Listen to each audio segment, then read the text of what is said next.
Hello everyone. तो 12 तारीख को आ रहा है खेसारी लाल यादव जी और शिल्पी राज का एक बहुत ही मज़ेदार गाना जिसका पोस्टर आ चुका है और फुल वीडियो सॉन्ग का रिलीज डेट भी आ चुका है।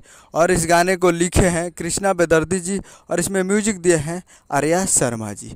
और इस गाने को गाए हैं खेसारी लाल यादव जी और शिल्पी राज जी, जो कि इस गाने को 12 तारीख को रिलीज़ किया जा रहा है। और वीडियो में है खेसारी लाल यादव जी और रानी एक्ट्रेस जी, फिट में है रानी एक्ट्रेस जी। और ये वही गाना है जो कि 11 तारीख को रिलीज़ करने वाले थे, जिस गाने का नाम था जोरे तोरा माई के। और वही गाना है और ये 11 तारीख को अब रिलीज़ नहीं होगा, इसका एक दिन बाद एक दिन आगे टाइम बढ़ा दिया गया है, यानी ये 12 तारीख को रिलीज़ किया जाएगा सुबह 7 बजे। तो ये फुल वीडियो सॉन्ग के लिए तैयार रहेगा 12 तारीख को सुबह 7 बजे, जिस गाने का नाम है जोरे तोरा माई के, जो कि आपको स्क्रीन के ऊपर दिखाई दे रहा है।